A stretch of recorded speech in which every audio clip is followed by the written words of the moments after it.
नमस्कार, आप सभी का स्वागत है द करंट अफेयर शो में। तो संडे स्पेशल हम आपके लिए लाए हैं आज 50 मोस्ट इम्पॉर्टेंट साइंस के क्वेश्चन। अगर आप चैनल पर नए हैं तो प्लीज़ सब्सक्राइब कीजिए। वीडियो अच्छी लगी तो लाइक कीजिएगा।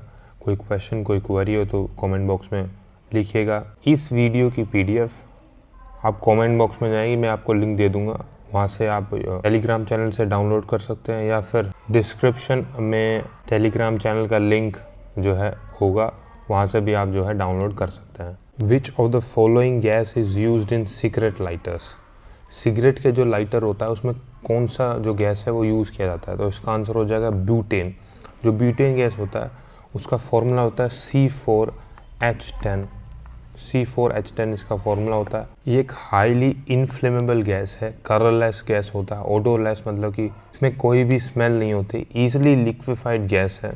और इसका यूज़ होता है जैसे सिगरेट के लाइटर में, जैसे आप इस क्वेश्चन के में है, और पोर्टेबल जो स्टोव्स होते हैं जो ईजिली कैरी कर सकते हैं, उस स्टोव्स में इस गैस का जो यूज़ होता है।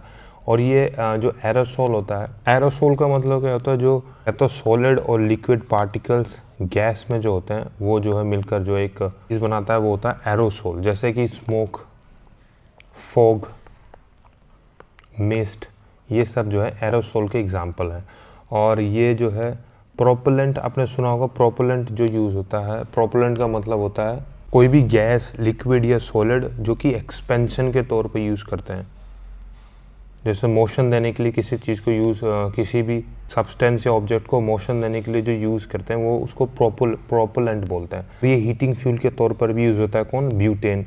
और रेफ्रिजरेंट में भी यूज़ होता है। और रेफ्रिजरेंट से याद आया कि रेफ्रिजरेटर में कौन सी गैस यूज़ होती है? तो इसमें होती है, देखिए, टेट्राफ्लोरोईथेन। टेट्राफ्लोरोईथेन मोस्टली यूज़ होती है, या फिर जो है नॉरफ्लूरेन। ये जो गैस जो है ये रेफ्रिजरेटर के गैस जो होता है उसमें जो है यूज़ होती है, and in the manufacture of wide range of products.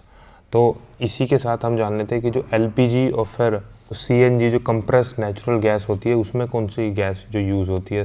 देखिए, LPG और नेचुरल गैस जिसको बोलते हैं CNG, उसमें जो है LPG में दो यूज़ होती है, प्रोपेन और ब्यूटेन। ये दो जो यूज़ होती हैं वो LPG में, लिक्विफाइड पेट्रोलियम गैस में, दो ये जो गैस उसमें यूज़ होती हैं। और CNG में मोस्टली जो है मीथेन गैस। याद रखिएगा, LPG में प्रोपेन और ब्यूटेन यूज़ होती है और CNG में मीथेन गैस यूज़ होती है। इसी के साथ चलते हैं अपने जो है नेक्स्ट क्वेश्चन पर। Which of the following is produced during the formation of photochemical smoke? Photochemical smoke पहले जान लेते हैं क्या होता है, कि किस तरह से बनता है। जब नाइट्रोजन ऑक्साइड्स जो कि गाड़ियों से निकलने वाला धुआं होता है वो जो है सनलाइट या फिर ये ऑर्गेनिक कंपाउंड्स होते हैं, इनके साथ मिक्सचर जब करता है, इनके साथ रिएक्ट करता है, तो ये जो है एक फोटोकेमिकल स्मोक का जो है वो बनता है। शहरों में सुबह का टाइम जो एक हेज टाइप का जो देखा होगा, धुंध टाइप का लगभग जिसको बोल सकते हैं, तो वो होता है फोटोकेमिकल स्मोक। तो इसका आंसर हो जाएगा नाइट्रोजन ऑक्साइड। इसी के साथ चलते हैं नेक्स्ट पर। Which of the primary component of natural gas? जैसे हमने पीछे पढ़ा था कि CNG, प्राइमरी कंपोनेंट कौन हो जाएगा नेचुरल गैस का? मीथेन। पीछे हमने पहले वाले क्वेश्चन में पढ़ा था कि उसका कौन होगा? मीथेन। बट इसमें जो है ईथेन भी प्रेजेंट होता है, प्रोपेन भी प्रेजेंट होता है, हैवियर हाइड्रोकार्बन भी जो है इसमें प्रेजेंट होता है, लेकिन भारी मात्रा में जो ज़्यादा मात्रा में जो मीथेन इसमें प्रेजेंट होता है। इसके साथ इसमें नाइट्रोजन भी आपको देखने को मिलेगा CNG में, कार्बन डाइऑक्साइड भी देखने को मिलेगा, हाइड्रोजन सल्फाइड भी मिलेगा, और कुछ अमाउंट में वाटर भी जो है देखने को मिलेगा। मीथेन की मात्रा जो है CNG में सबसे ज़्यादा होती है। उसके बाद ईथेन होता है, ईथेन C2H6, प्रोपेन भी होता है, ब्यूटेन भी होता है, nitrogen, carbon dioxide, hydrogen sulphate, helium, ये सब गैस भी जो है CNG नेचुरल गैस में जो है पाई जाती है। इसी के साथ आ जाते हैं अपने नेक्स्ट पर। नेक्स्ट क्वेश्चन है the oxide of nitrogen used in medicine as anaesthesia. तो इसका आंसर हो जाएगा नाइट्रस ऑक्साइड, जिसका फॉर्मूला था N2O। इसको बोल सकते हैं लाफिंग गैस। इसको लाफिंग गैस भी हम जो है इसको लाफिंग गैस भी बोलते हैं। हाँ, तो ये नाइट्रस ऑक्साइड का ही क्यों यूज़ होता है? क्योंकि लेस पोटेंट होती है। मतलब कि अगर आप किसी को एनेस्थीसिया के तौर पर N2O को देते हैं तो ये जो है नुकसान जो है कम करती है as compare to other anaesthetic agents. के बाद जो N2 होता है ये कलरलेस होती है, ओडोरलेस होती है और स्वीट स्मेलिंग, स्वीट स्मेलिंग जो है गैस होती है, और सॉल्युबल इन वाटर, याद रखिए सॉल्युबल इन वाटर। कुछ जो रेलवे के एग्जाम्स है उसमें पूछा गया है सॉल्युबल इन वाटर ये गैस होती है। एक साथ आ जाते हैं अपने नेक्स्ट क्वेश्चन पर। Which of the following metals does not react with water to produce hydrogen. तो इसका मतलब हो जाता है कि इनमें से कौन सा मेटल है जो वाटर के साथ रिएक्ट होकर हाइड्रोजन जो है नहीं प्रोड्यूस करता। तो उसका आंसर हो जाएगा कैडमियम। कैडमियम जो है, ये कैडमियम मेटल जो है ये वाटर के साथ जो है रिएक्ट नहीं करता। ये हाँ एयर में ज़रूर रिएक्ट करता है और कैडमियम ऑक्साइड जो है वो बनाता है।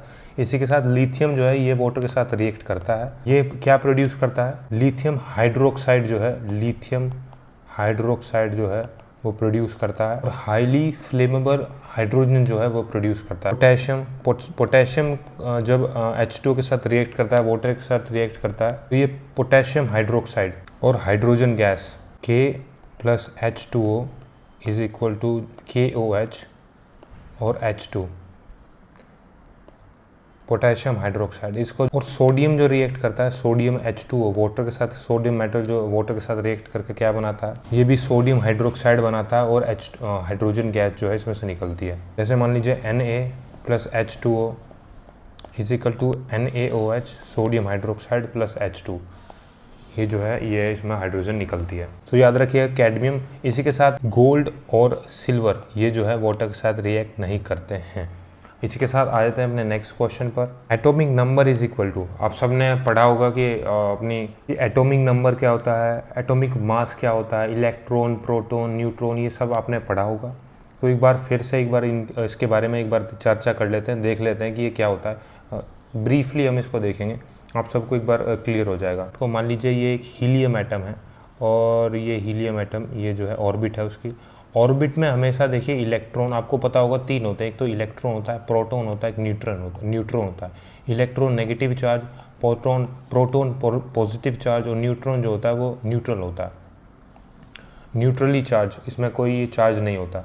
तो इलेक्ट्रॉन जो होता है वो ऑर्बिट में घूमता है हमेशा, मतलब कि आउटर मोस्ट जो ऑर्बिट होते हैं उस पर इलेक्ट्रॉन पाया जाता है और इन द सेंटर जो है हमेशा हमको प्रोटॉन और न्यूट्रॉन जो है देखने को मिलता है। सेंटर में कौन होता है? न्यूक्लियस के अंदर सेंटर में जो है किसी भी एटम के सेंटर में प्रोटॉन या न्यूट्रॉन हमको देखने को मिलता है। तो इसी के साथ अगर हम देख लेते हैं एक बार, जैसे मान लीजिए हीलियम एटम है, एक हीलियम एटम है, आपने देखा होगा कि यहाँ पर 4 लिखा रहता है, यहाँ पर 2 लिखा रहता है। ये 4 और 2 क्या है ये समझ लें। ये जो 4 है इसको बोलते हैं मास नंबर, और जो नीचे है इसको बोलते हैं एटॉमिक नंबर। अब ये 4 और 2 ही क्यों है? एटॉमिक नंबर होता है नंबर ऑफ प्रोटॉन, किसी भी एटम में जितने नंबर ऑफ प्रोटॉन होंगे वो होगा उसका atomic number. Number of proton, जितने नंबर ऑफ प्रोटॉन होंगे उतने ही नंबर ऑफ इलेक्ट्रॉन भी होंगे। इसीलिए वो इसीलिए जो एटम हो इलेक्ट्रिकली न्यूट्रल होगा, नहीं तो उस पर कोई चार्ज होगा, वो होगा आयन। तो सिंपल भाषा में उसको इतना ज़्यादा नहीं जाते हैं। तो जो जितने नंबर ऑफ प्रोटॉन होंगे उतने नंबर ऑफ इलेक्ट्रॉन होंगे। 2 का मतलब है कि इसमें जो है 2 पार्टिकल्स हैं, या तो इलेक्ट्रॉन या है प्रोटॉन। अब मास नंबर क्या होता है? मास नंबर होता है जो ये सेंटर में जो भी मास होता है इसका जो मास होगा। सेंटर में कौन कौन से क्या क्या प्रेजेंट होता है? ये तो प्रोटॉन प्रेजेंट होता है, न्यूट्रॉन प्रेजेंट होता है। तो इसमें 2 प्रोटॉन है, इसमें हमने पढ़ लिया कि कितने प्रोटॉन है, इसमें 2 प्रोटॉन है और 2 ही इसमें न्यूट्रॉन है। तो इसका जो है ये हो गया मास नंबर 4। आई होप आपको समझ में आया होगा। इसीलिए के साथ इसका आंसर हो जाता है atomic number is equal to number of proton, और जितने नंबर ऑफ प्रोटॉन होंगे उतने नंबर ऑफ न्यूट्रॉन भी होंगे। और total number of proton plus neutron ये हो जाएगा मास नंबर। आई होप आपको ये समझ में आया होगा। इसी के साथ चलते हैं नेक्स्ट पर। The metallurgical process in which a metal is obtained in a fuse state is called. तो इसका हिंदू अनुवाद करें तो ये है कि जो मेटलर्जिकल प्रोसेस आपको बतानी है वो कौन सी मेटलर्जिकल प्रोसेस है जिससे कि जो मेटल है उसको प्राप्त किया जाता है इन अ फ्यूज स्टेट। तो इसका आंसर हो जाएगा स्मेल्टिंग। अब ये स्मेल्टिंग प्रोसेस है क्या? इस स्मेल्टिंग प्रोसेस के अंदर मेटल के ऑक्साइड होता है, मेटल जो ऑक्साइड होता है या मेटल ओर जो होता है या फिर ओर जो होता है, ओर मतलब कि इनप्योरीफाइड फॉर्म में उसको प्योरीफाई करने के लिए प्रोसेस की जाती है। उसको हीट किया जाता है with the help of reducing agent और ऑक्सीडाइजिंग एजेंट। रिड्यूसिंग एजेंट और ऑक्सीडाइजिंग एजेंट, जैसे मान लीजिए एयर, अंडर एयर, और रिड्यूसिंग एजेंट कोक ये हम बोलते हैं। इसके अंदर with the help of this इसको हीट किया जाता है। हीट जो इसको करते हैं, इसके मेल्टिंग पॉइंट से भी ज़्यादा इसको हीट किया जाता है। जैसे किसी का मेल्टिंग पॉइंट कोई एक पर्टिकुलर टेम्परेचर है, मान लीजिए 273 है, तो इसको इससे ज़्यादा के टेम्परेचर पर इसको हीट किया जाएगा। इससे जो है मेटल मिलता है हमको फ्यूज स्टेट में। फ्यूज स्टेट मान लीजिए एक हमको किसी मेटल को हमने हीट, वो सॉलिड फॉर्म में था और उसको हमने हीट किया, वो लिक्विड फॉर्म में आकर फिर एक सॉलिड फॉर्म में उसके बाद उसको कन्वर्ट कर दिया गया, तो वो उसको बोलते हैं फ्यूज स्टेट। आई होप आपको ये स्मेल्टिंग के प्रोसेस समझ में आएगी। सिंपल है, कोई भी मेटल है उसको हम ऑक्सीडाइजिंग एजेंट और रिड्यूसिंग एजेंट के अंडर जो है मेल्टिंग पॉइंट से भी ज़्यादा जो है उसको हीट देंगे ताकि वो जो है उसमें इम्प्योरिटीज़ निकल के प्योरीफाई फॉर्म में वो आ जाए। तो इसी के साथ चलते हैं नेक्स्ट पर। Which gas is used in fire extinguishers. Fire extinguishers जो आपने देखे देखे होंगे, उसमें कौन सी गैस जो है यूज़ की जाती है, कौन सी गैस जो है फायर एक्सटिंग्विशर्स में यूज़ की जाती है? तो इसका आंसर हो जाएगा कार्बन डाइऑक्साइड जो गैस होती है वो जो है फायर एक्सटिंग्विशर में यूज़ की जाती है। सिंपल क्या होता है, जैसे मान लीजिए ये एक इस यहाँ पर आग लगी हुई है, तो क्या होगा, ये जब आप ये कार्बन डाइऑक्साइड ये आप इसको ये जो गैस है इस पर आप छिड़काव करेंगे तो जो ये ऑक्सीजन की सप्लाई होती है ये बंद कर देती है, एक परत से ही एक जम जाती है। तो ये ऑक्सीजन की सप्लाई जब नहीं मिलेगी किसी आग को, तो वो ऑब्वियसली बात है वो जो है वो नहीं जलेगी। आई होप आपको समझ में आएगा। इसके साथ चलते हैं नेक्स्ट पर। पीएच ऑफ ब्लड, कई बार क्वेश्चन आ चुका है, पीएच ऑफ ब्लड कितना होता है? तो इसका आंसर हो जाएगा 7.4। पीएच ऑफ ब्लड कितना होता है? 7.4। ये कुछ ब्लड ये कुछ पीएच वैल्यूज़ है जो कई बार एग्जाम में पूछी जा चुकी है। जैसे जो पीएच 0 किसका होता है? बैटरी का जो एसिड होता है उसका 0, बहुत ज़्यादा एसिडिक होता है वो। और 1 सल्फ्यूरिक एसिड, 2 लेमन जूस और विनेगर का आपको 2 मिलेगा, 3 ऑरेंज जूस और सोडा का पीएच कितना मिलेगा? 4। और एसिड रेन का कई बार आ चुका है 4.2 से 4.4, जिसको 4 जहाँ पर सारी जो मछलियाँ अगर बारिश पड़ जाए इस एसिड रेन जो है हो जाती है तो सारी मछलियाँ जो है वो मर जाती है, तो उसका एसिड पीएच कितना है? 4 है। प्योर वाटर का पीएच होता है 7। हैव द मैक्सिमम डेंसिटी, ये जो दिए हुए हैं इनमें से सबसे ज़्यादा मैक्सिमम डेंसिटी किसकी होती है? 4। मैक्सिमम डेंसिटी वाटर की कितने डिग्री सेल्सियस पर होती है? याद रखिएगा 4 डिग्री सेल्सियस पर वाटर की जो मैक्सिमम डेंसिटी जो है होती है, याद रखिएगा, इंपॉर्टेंट है। नेक्स्ट पर आते हैं। Which chemical used as a fixture in photography. Photography में किस केमिकल का यूज़ किया जाता है फिक्सचर? इसका आंसर हो जाएगा सोडियम ट्रायोसल्फेट। सोडियम ट्रायोसल्फेट होता है, इसका यूज़ किया जाता है हाँ केमिकल फोटोग्राफी में फिक्सचर के लिए। इस पर आते हैं। Water drops are spherical because of. Water की जो ड्रॉप्स होती हैं वो स्पेरिकल क्यों होती है? इसका कारण जो है वो क्या है? तो इसका आंसर हो जाएगा वो होती है सरफेस टेंशन की वजह से। इस टेंशन की वजह से जो वाटर की जो ड्रॉप्स होती हैं वो स्फेरिकल होती हैं। देखिए सरफेस टेंशन क्या होता है? ये सरफेस जो टेंशन होता है ये मोस्टली ज़्यादा आपको जो देखने को मिलेगा वो केवल लिक्विड्स में देखने को मिलेगा। और ये क्या करता है, जो लिक्विड को गाढ़ा बनाता है। जब लिक्विड गाढ़ा बनाएगा तो उसका जो एरिया होगा वो कम हो जाएगा। अब यहाँ पर क्या बोल रहा है कि कोहेसिव फोर्स। अब ये कोहेसिव फोर्स क्या होता है? कोहेसिव फोर्स और एक होता है, आपने सुना होगा एडहेसिव फोर्स। तो कोहेसिव फोर्स होता है जो लाइकवाइज मॉलिक्यूल्स होते हैं उनके बीच लगने वाला, तो ये होता है कोहेसिव फोर्स। जैसे वाटर है, वाटर के अंदर जो मॉलिक्यूल्स हैं वो लाइकवाइज है, ठीक है, तो वो होगा कोहेसिव, उसके अंदर लगेगा कोहेसिव फोर्स।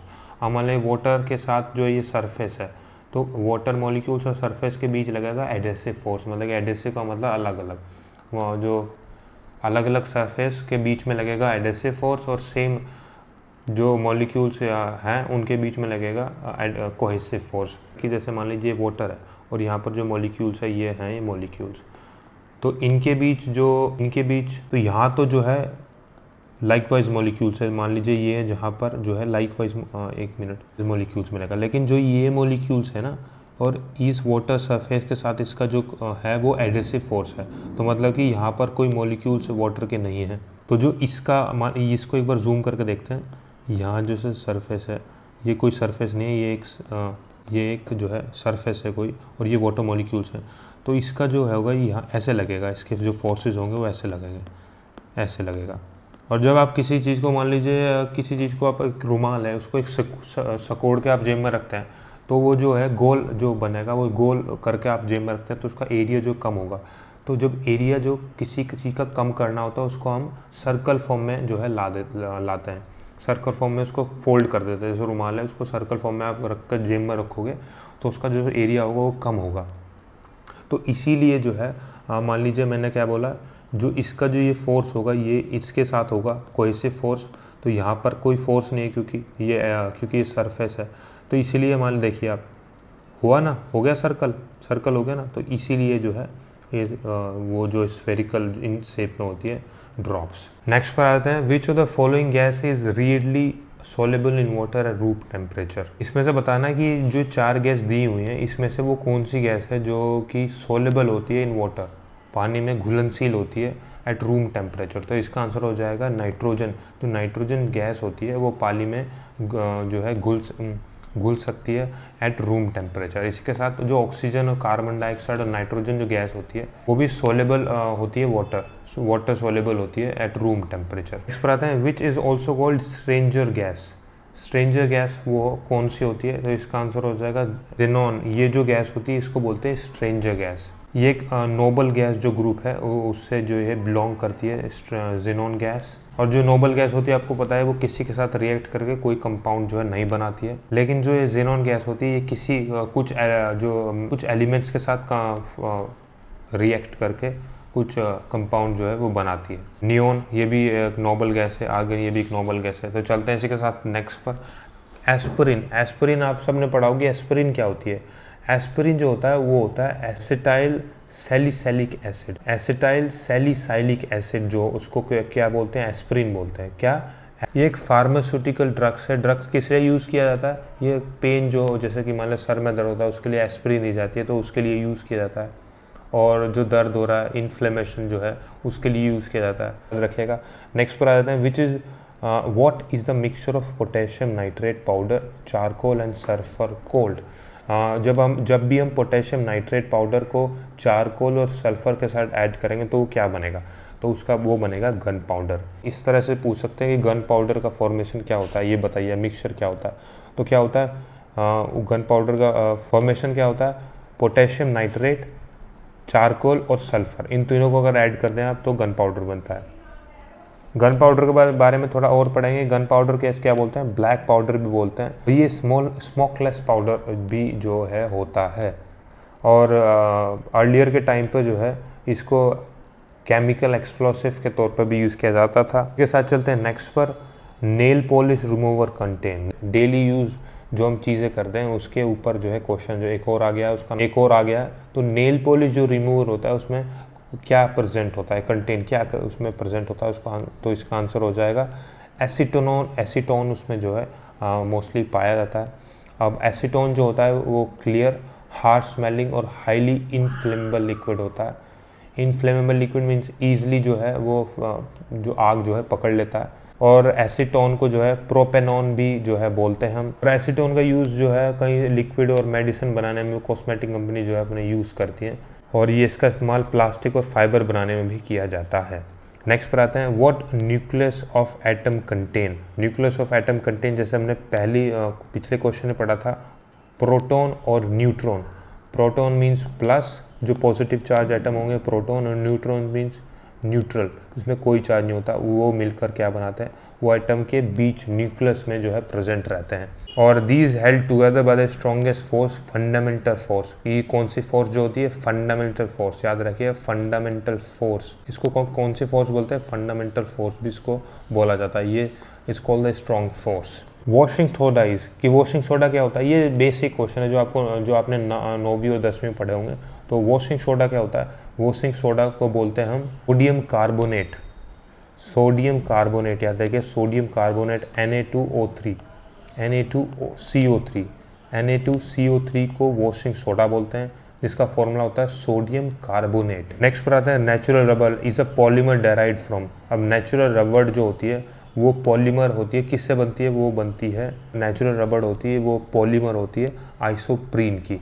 और ये कलरलेस और वोलेटाइल होता है। और the source of isoprene are plants and animal. Plants और एनिमल इसके जो है सोर्स हो। नेक्स्ट पर आते हैं, which acid is present in lemon.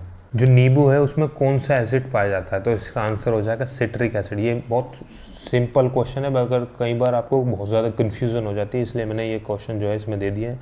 तो लेमन में कौन सा एसिड पाया जाता है, वो होता है सिट्रिक एसिड। मार्लिक एसिड ये आपको किस में मिलेगा, ये एप्पल में मिलेगा आपको। एप्पल में जो है मार्लिक एसिड पाया जाता है। लैक्टिक एसिड मिल्क में आपको मिलेगा, दूध में। उसी के साथ रेड ब्लड सेल्स में भी जो है और सेल में भी ये जो है जो ये एसिड है ये भी पाया जाता है। और टार्ट्रिक एसिड आपको मिलेगा ग्रेप्स में। याद रखें, ग्रेप्स में आपको टार्ट्रिक एसिड मिलेगा। इस पर आ जाते हैं द टर्म पीवीसी। आपने सुना होगा पीवीसी के पाइप जो होते हैं used in the plastic industry stand for. इसकी फुल फॉर्म क्या हो जाती है? इसकी फुल फॉर्म होती है पॉलीविनाइल क्लोराइड। पीवीसी की फुल फॉर्म होती है पॉलीविनाइल क्लोराइड। इसका फॉर्मूला होगा C2H3Cl।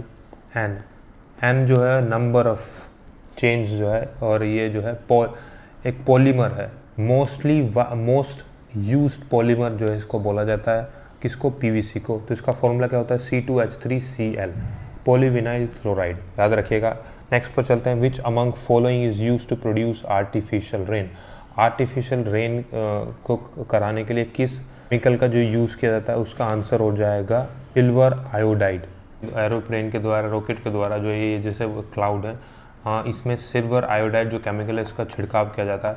तो इससे क्या हो जाता है, जो इसके अंदर जो है या तो सॉलिड पार्टिकल, जैसे इससे क्या होता है कि आइस क्रिस्टल बनाने में जो है ये हेल्प करते हैं। तो जब इसके अंदर आइस क्रिस्टल बन गए तो इसको जो एक क्लाउड को संभालने के लिए बहुत ज़्यादा मुश्किल हो जाती है। तो उसके बाद ये नीचे गिरने लगते हैं, तो एज अ रेन जो है ये नीचे गिरते हैं।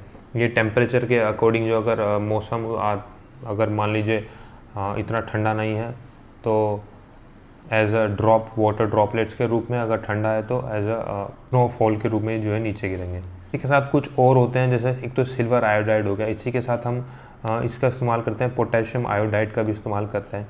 और ड्राई आइस जिसको बोल सकते हैं सोडियम सॉलिड कार्बन डाइऑक्साइड, इसका भी जो इस्तेमाल जो है as a chemical in artificial rain किया जाता है। आपको आई होप आपको समझ में आया होगा। हाँ, तो नेक्स्ट पर चलते हैं। Which is used in preparation of dynamite. किसका इस्तेमाल किया जाता है डायनामाइट बनाने के लिए? इसका आंसर है ग्लिसरॉल। वैसे कि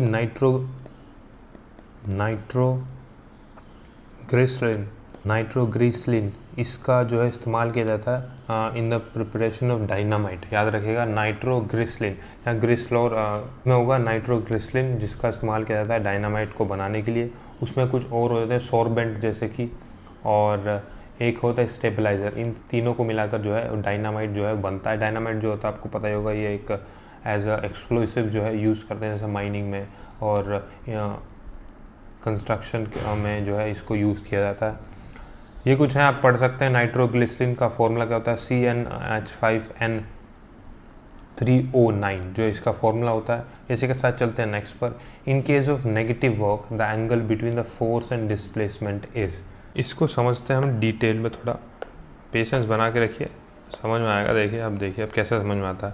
देखिए 3 तरीके के काम होते हैं। एक तो होता है पॉजिटिव, एक होता है नेगेटिव, और एक होता है ज़ीरो।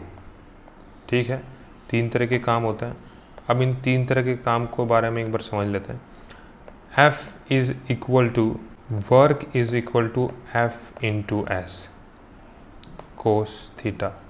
ये हमारा मेन जो है फॉर्मूला होता है कि work is equal to force into displacement cos theta. Theta जो होता है वो एंगल होता है किसी भी काम फोर्स और डिस्प्लेसमेंट के बीच का जो एंगल होगा वो होगा थीटा। याद रखिएगा, फोर्स और डिस्प्लेसमेंट एफ और एस के बीच का जो एंगल होगा वो होगा थीटा। अब आ जाते हैं प्लस किस फॉर्म में होता है? प्लस किस फॉर्म में होगा? मान लीजिए ये एक डिस्प्लेसमेंट और इधर ही जो है ये फोर्स लगा। एक यहाँ पर सामान रखा हुआ था और इस आदमी ने जो है इस सामान को जो इधर धकेला, फोर्स भी इसी डायरेक्शन में लगा और ये अब जो पहुँच गया यहाँ पर पहुँच गया। अब ये डिस्प्लेसमेंट भी इसी डायरेक्शन में हुआ, इतना डिस्प्लेसमेंट हो गया। तो ये जो एंगल होगा कितना होगा? एंगल जो 0 बनेगा, 0 का एंगल बनेगा। अब यहाँ पर 0 पुट कीजिए। W is equal to F into S cos 0। Cos 0 कितना होता है? 1। तो W is equal to F dot S बन गया। तो ये हो गया पॉजिटिव वर्क। समझ में आया आपको? अब देख लेते हैं नेगेटिव वर्क।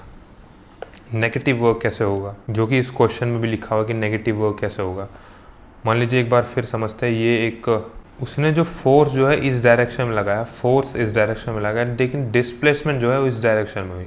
एस डिस्प्लेसमेंट जो है किस डायरेक्शन में हुई, इस डायरेक्शन में हुई। तो एंगल जो बन गया वो कितना बनेगा, वो एंगल बनेगा 180 का। जब एंगल 180 का बनेगा तो एक बार फिर अप्लाई करिए F W is equal to F dot S cos theta.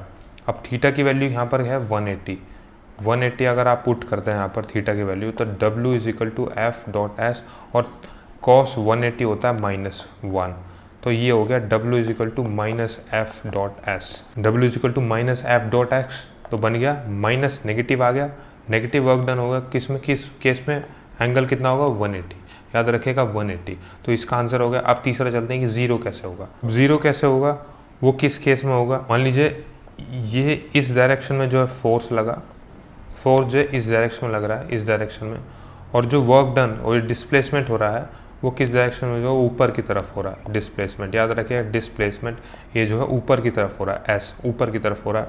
तो एंगल कितना बना, ये बना 90 डिग्री का एंगल इनके बीच में बना। किसके बीच में, डब्ल्यू एफ और एस के बीच में कितना एंगल बना, 90।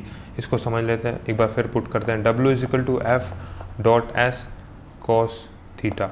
कॉस 90 की वैल्यू होती है, कॉस 90 की वैल्यू होती है 0, ठीक है। डब्ल्यू इज एस 90 0, तो ये इज इक्वल टू हो गया 0, डब्ल्यू इज इक्वल टू 0।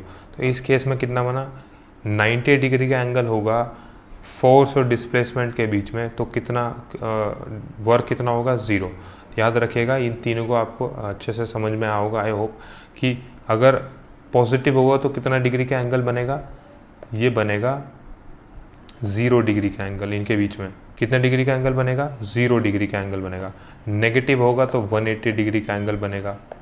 और 0 कब होगा, जब 90 डिग्री का एंगल जो है वो इनके बीच में बनेगा। आई होप आपको समझ में आया होगा। चलिए इसके साथ चलते हैं नेक्स्ट क्वेश्चन पर। The unit of which physical quantity is not pascal. इसमें पूछ रहा है कि किस की यूनिट जो है वो पास्कल नहीं है। तो इसका आंसर हो जाएगा मोमेंट ऑफ इनर्शिया। जो मोमेंट ऑफ इनर्शिया ये इसकी जो यूनिट है वो पास्कल नहीं है। इसकी यूनिट क्या है, kgm2। इसका मतलब है किलोग्राम, इसकी यूनिट है किलोग्राम मीटर स्क्वायर। प्रेशर की पास्कल है, स्ट्रेस की पास्कल है, और यंग्स मॉड्यूल की भी पास्कल जो है यूनिट है। नेक्स्ट पर आते हैं, pressure inside a shop bubble is. इसका आंसर हो जाएगा मोर देन एटमॉस्फेरिक प्रेशर। जैसे मान लीजिए ये एक सरफेस है, ये एक बबल है, तो इसके अंदर का जो प्रेशर होगा वो बाहर के प्रेशर से ज़्यादा होगा। याद रखिएगा जो इसके अंदर का प्रेशर होगा वो बाहर के एटमॉस्फेरिक प्रेशर से ज़्यादा होगा। नेक्स्ट पर आते हैं, which type of reflection is made on the cinema screen. जो सिनेमा का जो स्क्रीन होता है उस पर किस तरह का रिफ्लेक्शन हमको देखने को मिलता है, तो उसका आंसर हो जाएगा डिफ्यूज रिफ्लेक्शन। डिफ्यूज रिफ्लेक्शन, तो एक दो तरीके के रिफ्लेक्शन होते हैं, एक तो होता है रेगुलर रिफ्लेक्शन और एक होता है डिफ्यूज रिफ्लेक्शन। रेगुलर जो रिफ्लेक्शन होता है ये जो पॉलिश सरफेस होता है, जो चिकनी सतह होती है उस पर आपको देखने को मिलेगा, और जो डिफ्यूज़ होगा जैसे खुरदरी जो सरफेस होती है उस पर जो है आपको देखने को मिलेगा। यहाँ पर जो रिफ्लेक्शन रेज, मान लीजिए ये एक सरफेस है और यहाँ पर जो रेज होगी ये जो है ये पैरेलल नहीं होती, मतलब कि ये ऐसी होती है, ये जो होंगी ये रेगुलर सरफेस का एग्जांपल है। और ये जो इस पर जो कोई ऐसे जाएगी, कोई इस तरह से जाएगी, तो अनपैरेलल जो है रेज होती हैं वो जो रिफ्लेक्टेड जो रेज होती हैं वो अनपैरेलल होती हैं, किसमें, डिफ्यूज रिफ्लेक्शन में। नेक्स्ट पर आते हैं, लाइफ स्पैन ऑफ डब्ल्यूबीसी का लाइफ स्पैन कितना होता है, तो इसका आंसर हो जाएगा 12 से 20 दिन का इसका जो है एक लाइफ स्पैन होता है डब्ल्यूबीसी सेल का। इसको ल्यूकोसाइट्स भी हम बोलते हैं, याद रखिएगा डब्ल्यूबीसी को क्या बोलते हैं, ल्यूकोसाइट्स। ये इरेगुलर और कलरलेस सेल होती हैं विद न्यूक्लियस, इनके अंदर ये न्यूक्लियस सेल होती हैं। They protect the body from infections and foreign particles. Life span of 12 से 20 दिन इसका एक लाइफ स्पैन होता है। इसी के साथ आता है नेक्स्ट पर, ozone layer is found in. Ozone layer किस उसमें पाया जाता है, उससे पहले जान लेते हैं ये जो लेयर होती है इसको याद करना, क्योंकि याद नहीं रहती है। तो इसका एक सबसे सिंपल जो है वो है, trust me in the exam. Trust me in the sum. T से ट्रोपोस्फेयर, एस से स्ट्रेटो, एस टी से स्ट्रेटोस्फेयर, एम ई से मेसोस्फेयर, और TS से थर्मोस्फेयर और XE से एक्सोस्फेयर। याद रखिए troposphere, stratosphere, mesosphere, thermosphere, exosphere, ये सीक्वेंस है। Trust me in the exam, ये इसकी ट्रिक है। तो इसका आंसर आ जाएगा जो ओजोन लेयर हो किस उसमें पाई जाती है, वो पाई जाती है, ओजोन लेयर किस उसमें पाई जाती है, ये पाई जाती है स्ट्रेटोस्फेयर। किसमें पाई जाती है? स्ट्रेटोस्फेयर। यहाँ पर ये आपको देखने को मिलेगी 15 से 30 kilometre, 30 kilometre from the earth. जैसे मान लीजिए अर्थ की जो सरफेस है उससे 15 से 30 किलोमीटर की ऊंचाई पर जो है ये ओजोन लेयर आपको जो है मिलेगी। नेक्स्ट पर आते हैं, which is the common name of CaOCl2। तो इसका आंसर हो जाएगा ब्लीचिंग पाउडर। ब्लीचिंग पाउडर का फॉर्मूला क्या होता है? CaOCl2। और बेसिकली इसका नाम जो है आपको बोलते हैं कैल्शियम हाइपोक्लोराइड, कैल्शियम हाइपोक्लोराइड। तो ये जो ब्लीचिंग पाउडर है ये आपको किस तरह से इस बनाया जाता है? देखिए इसको बनाने के लिए हमको चाहिए क्या? तो ये जब हम ड्राई सेक लाइम CaOH2 को रिएक्ट कराते हैं ड्राई क्लोरीन गैस के साथ, तो हमको जो ब्लीचिंग पाउडर CaOCl2 जो है ये मिलता है। इसी का CaCl2 और H2O भी इससे मिलता है। अब आ जाते हैं नेक्स्ट पर, plants that grow in highly saltly soil are called. इसका आंसर हो जाएगा हेलोफाइट्स। हेलोफाइट जो होते हैं वो इस तरह के वो प्लांट जो होते हैं वो मोस्टली जो है सॉल्ट टॉलरेंट प्लांट्स होते हैं, जो कि हाई सैलिनिटी में जो एरियाज़ होते हैं वहाँ पर आपको ये देखने को मिलेंगे। इसी के साथ चलते हैं नेक्स्ट पर, which of the following is not a part of endocrine system. Endocrine system का ये जो कुछ दिए हुए हैं ऑप्शन, इसमें आपको बताना है कि जो इनमें से एंडोक्राइन सिस्टम जो है उसका जो है ये कौन सा पार्ट नहीं है। तो इसका आंसर हो जाएगा स्लेवरी ग्लैंड। स्लेवरी ग्लैंड जो है वो एंडोक्राइन सिस्टम का पार्ट नहीं है। और एंडोक्राइन सिस्टम पूरा दिया हुआ है, एक पूरी भयंकर वीडियो इस पर बन सकती है, बहुत बड़ी वीडियो इस पर बन सकती है। तो अभी फ़िलहाल इसको यहीं छोड़ देते हैं क्योंकि ज़्यादा डीप में जाने का कोई बहुत बड़ी लंबी वीडियो हो जाएगी अगर डीप में जाऊँगा। तो एंडोक्राइन सिस्टम का कौन सा पार्ट नहीं है, वो है सलाइवरी ग्लैंड। और कुछ एंडोक्राइन सिस्टम की ये पूरा एक मैंने दे दिया, उसको आप पढ़ सकते हैं। इसके साथ आते हैं नेक्स्ट पर, carrier of dengue disease is. Dengue disease का कैरियर कौन सा होता है? वो होता है एडीज़ मॉस्किटोज़। आपने पढ़ा होगा 3 टाइप के मॉस्किटोज़ जो होते हैं, एडीज़, क्यूलेक्स और एनोफिलिस। ये एक बार पढ़ लेते हैं इनके बारे में। तो एडीज़ मॉस्किटो है वो डेंगू कैरियर मॉस्किटो होता है, उससे आपको येलो फीवर, जीका वायरस और चिकनगुनिया होता है। उसके बाद एनोफिलीज जो मॉस्किटो होता है उससे आपको मलेरिया फीवर हो सकता है। और क्यूलेक्स मॉस्किटो जो होता है इससे आपको West Nile virus, Japanese encephalitis. और एडीज मॉस्किटो से डेंगू और एनोफिलिस से मलेरिया, याद रखिएगा। और क्यूलेक्स से ये जापानीज एंटीफिलाइटिस ये जो होता है। नेक्स्ट पर आते हैं, which process is protective zinc coating applied on iron to prevent it from rusting. Rusting से बचने के लिए हम एक प्रोटेक्टिव जिंक कोटिंग लगा देते हैं। आयरन जो भी रोड है मान लीजिए उस पर ऊपर जिंक कोटिंग जो है करते हैं, तो उसको क्या बोलते हैं? उसको बोलते हैं हम गैल्वेनाइजेशन। हम जो है जैसे मान लीजिए आयरन रोड है उसके ऊपर उसको रस्टिंग से बचाने के लिए एक जिंक की परत जो है उस पर चढ़ा देते हैं ताकि जो है रस्टिंग ना हो और वो ख़राब ना हो। तो उस प्रोसेस को क्या बोला जाता है? गैल्वेनाइजेशन बोला जाता है। नेक्स्ट पर आते हैं, which metal does not react with oxygen even at the high temperature. कौन सा वो मेटल है जो कि ऑक्सीजन के साथ नहीं रिएक्ट करेगा even at the high temperature? हमने पहले पढ़ा था गोल्ड और सिल्वर।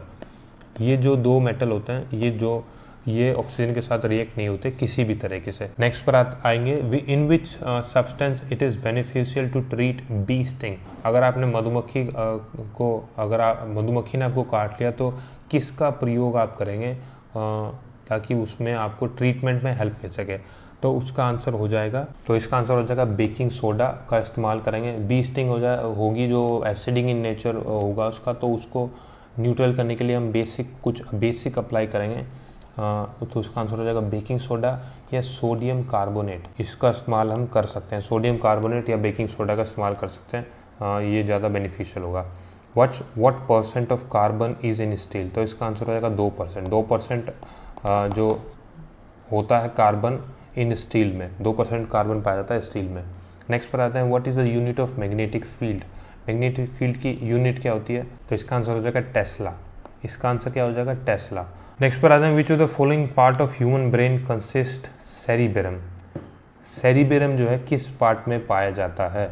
तो इसका आंसर हो जाएगा, क्या हो जाएगा इसका आंसर? आपको इसमें भी देख सकते हैं इस पिक्चर में, क्या हो जाएगा इसका answer? Fore brain. Fore brain में जो है ये पाया जाता है। और अगर आप कंफ्यूज हैं सेरिबेरम और सेलिबेरम तो प्लीज़ ना होइए, क्योंकि सेलिबेरम जो है वो हिंड ब्रेन में जो है पाया जाता है। मिड ब्रेन में कौन कौन से पाया जाता है? मिड ब्रेन में तीन, आपको पता होगा तीन तरह की जो ब्रेन है वो डिवाइड होता है तीन में, कि फोर ब्रेन में सेरिबेरम, मिड ब्रेन, उसके बाद हिंड ब्रेन में सेरिबेलम जो है पाया जाता है। इसके साथ चलते हैं नेक्स्ट पर। Which of the following virus is called small pox? इस वायरस की वजह से हमको जो है स्मॉल पॉक्स होता है। उसका आंसर हो जाएगा वायरोला वायरस। वायरोला वायरस की वजह से जो है स्मॉल पॉक्स होता है। और ये एक कंटिंजियस वायरस है जो कि फैलता है एक दूसरे से। नेक्स्ट पर आते हैं, which of the following is not a member of vitamin B complex? Vitamin B complex का कौन सा जो मेंबर नहीं है? इससे पहले कि एक बार पूरी टेबल देख लेते हैं। ये बहुत इंपॉर्टेंट टेबल है और आपको याद करने में भी आसानी होगी। आपको पता है कि दो तरीके के हमको वाइटामिन्स होते हैं, एक तो फैट सोल्यूबल होते हैं, एक वाटर सोल्यूबल होते हैं। फैट सोल्यूबल कौन से होते हैं? विटामिन के, ई, डी, ए। केड़ा है, केड़ा हाल, तो इसलिए फैट सोलेबल होते हैं। जो केड़ा हाल पूछ रहा है वो मोटा आदमी है और वो फैट सोलेबल है, तो मतलब कि केड़ा मीन्स फैट सोलेबल। और वाटर सोलेबल दो ही हैं, बीसी। आप समझ लीजिए बीसी जो है वो वाटर सोलेबल है। क्या बोलना चाह रहा हूँ? VC, BC. विटामिन ए को क्या बोलते हैं? इसको बोलते हैं रेटिनॉल। अब अगर ऊपर से आप तुलना करेंगे एक आदमी की, मान लीजिए ये एक आदमी है, उससे तुलना कर रेटिनॉल। रेटिनॉल आँख, सबसे पहले ए, रेटिनॉल। विटामिन ए को क्या बोलते हैं? रेटिनॉल, मतलब कि आँख से हो गया रेटिनॉल, विटामिन ए। और इसकी डिफिशियंसी एक बार देख लेते हैं, नाइट ब्लाइंडनेस। आँख से रिलेटेड नाइट ब्लाइंडनेस किससे होगी? विटामिन ए, रेटिनॉल उसका जो है वो केमिकल रहना है। उसके बाद है विटामिन बी। विटामिन बी को बोलते हैं थायमाइन। थायमाइन को आप याद रख सकते हैं थायराइड, याद रख सकते हैं थायराइड से। किससे? थायराइड से। और थायराइड से याद हो गया थायमाइन। थायमाइन कहाँ होगा? ये गले में होगा। विटामिन, ये बी हो गया, ये ए हो गया, ये बी हो गया। अब बी में कई सारे हैं, राइबोफ्लेविन, नियासिन। तो ये जो आइरिडॉक्सिन, साइनाकोबालामिन, एंड ये जो बी और उसके बाद सी बात है। सी को बोलते हैं एस्कॉर्बिक एसिड। ए, बी, सी उसको याद रख सकते हैं पेट से रिलेटेड जो हो स्टोमक, तो उसको बोलते हैं विटामिन सी। एस्कॉर्बिक एसिड किससे रिलेटेड है? वो है सी से। इससे होने वाली डिसीज कौन सी है? स्कर्वी। और विटामिन डी आप याद रखिए, उसके थाई होंगे, उससे याद रखिए विटामिन डी, उसका नाम है कैल्सीफेरॉल जो है उसको बोलते हैं विटामिन डी। क्योंकि रिकेट्स बीमारी कौन सी होती है? रिकेट्स होती है पैरों की बीमारी। तो याद रखिएगा पैर मजबूत होंगे तो कहाँ पर होंगे? उससे भी होने वाली बीमारी रिकेट्स। याद रखिएगा विटामिन डी, इसका मतलब कि इसका फॉर्मूला है कैल्सीफेरॉल। तो इसका आंसर हो जाएगा एस्कॉर्बिक एसिड। विटामिन सी को जो है एस्कॉर्बिक को बोला जाता है। इसके साथ चलते हैं नेक्स्ट पर। Which of the following metal can be cut with a knife? कौन सा एक मेटल है जिसको आप नाइफ्स के द्वारा भी जो कट किया जा सकता है? तो उसका आंसर हो जाएगा सोडियम, जो है वो नाइफ के द्वारा भी कट कर सकते हैं। नेक्स्ट पर आते हैं, which are the two most important part of human being in which magnetic field must be generated? Important question है, याद रखिएगा। तो इसका आंसर हो जाएगा हार्ट और जो ब्रेन होता है, मैग्नेटिक फील्ड जो है वो प्रोड्यूस की जा सकती है। तो हार्ट और ब्रेन, याद रखिए हार्ट और ब्रेन इसका आंसर हो जाएगा। आई होप आपको ये वीडियो अच्छी पसंद आई होगी। ये 50 जो इंपॉर्टेंट साइंस के क्वेश्चन है ये आपको अच्छे लगे होंगे। और ऐसी वीडियो जो है और 50 क्वेश्चन की वीडियो आपको और देखने को मिलेगी। हर संडे मैं कोशिश करूँगा आपको मिले और भी कुछ स्टैटिक जी के क्वेश्चन या साइंस के क्वेश्चन, कुछ इंपॉर्टेंट जो एग्ज़ाम में पूछे जाने वाले टॉपिक्स हैं उनके बारे में डिस्कशन करेंगे। अगर आप चैनल पर नए होकर यहाँ तक आपने वीडियो देखी तो प्लीज़ सब्सक्राइब कीजिए, चैनल को लाइक कीजिए। आपके सपोर्ट की बहुत ज़्यादा ज़रूरत है। तो प्लीज़, और इसी के साथ अपना ध्यान रखिए, हमेशा खुश रहिए, तंदुरुस्त रहिए और तैयारी जो है मजबूती के साथ करते रहिए, आगे बढ़ते रहिए। जय हिंद, जय भारत।